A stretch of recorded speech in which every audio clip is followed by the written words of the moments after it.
मानसिक डोज प्रस्तुत करता है। क्या आप लोगों को समझने में बार बार धोखा खाते हैं? ये 17 टिप्स आपकी मदद करेंगी।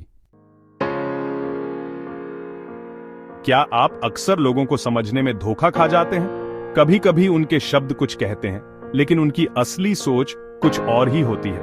पहली मुलाकात में किसी के इरादों और व्यक्तित्व को पहचानना आसान नहीं होता, लेकिन घबराने की जरूरत नहीं है। आज हम आपके लिए लेकर आए हैं 17 ऐसी साइकोलॉजिकल टिप्स जो आपको किसी को भी तुरंत समझने में मदद करेंगी। उनकी आंखों की भाषा से लेकर बॉडी लैंग्वेज और उनके हाव भाव तक हर छोटी चीज को समझना अब होगा आपके लिए आसान। तो वीडियो के अंत तक जरूर देखें, क्योंकि ये ट्रिक्स आपके रिश्तों और बातचीत को बिल्कुल बदल कर रख देंगी। चलिए शुरुआत करते हैं। आंखों का संपर्क, आई कांटेक्ट कहते हैं। आंखें आत्मा का आईना होती हैं। आंखों का संपर्क समझने के लिए संदर्भ पर ध्यान दें। अगर कोई आपसे अपनी नजरें नहीं हटा पा रहा है तो यह रोमांटिक रुचि हो सकती है।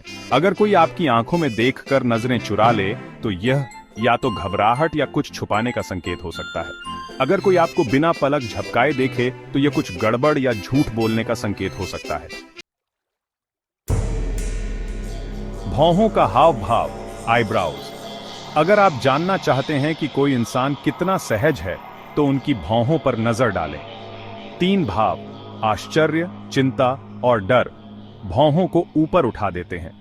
अगर कोई सामान्य बातचीत के दौरान अपनी भौहें उठाता है तो यह असहजता का संकेत है।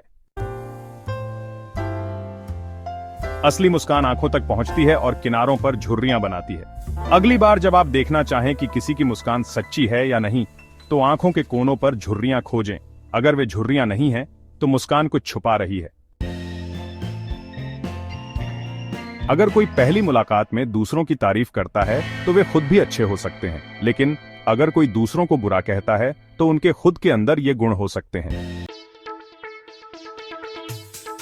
ये शब्दों के बजाय आवाज के लहजे, पिच और तरीके पर ध्यान देने का सुझाव देता है। अगर कोई मोनोटोन में बोल रहा है तो यह रुचि की कमी का संकेत हो सकता है।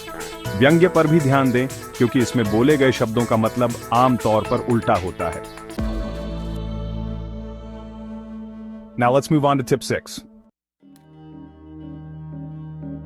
अगर कोई आपसे मिलते ही किनारे देखता है तो यह संकेत हो सकता है कि वे बात से बचने की कोशिश कर रहे हैं। बार बार सिर हिलाना, फ्रीक्वेंट नॉडिंग। जरूरत से ज्यादा सिर हिलाना असुरक्षा या स्वीकृति की चाह दिखा सकता है। ठोड़ी और जबड़ा, चिन एंड जॉ। कोई फैसला लेने के दौरान लोग अपनी ठोड़ी को सहलाते हैं। जकड़ा हुआ जबड़ा तनाव का संकेत है। मुद्रा, पोस्चर। सीधे खड़े लोग आत्मविश्वासी होते हैं, जबकि झुके हुए लोग थके हुए या परेशान दिखते हैं। ये थे हमारे पहले 9 टिप्स जो आपको किसी को तुरंत पढ़ने में मदद कर सकते हैं। अगले भाग में हम आपको और 9 टिप्स बताएंगे जिनसे आप इस कला में और निपुण हो सकते हैं। वीडियो पसंद आया हो तो लाइक और सब्सक्राइब करें। धन्यवाद।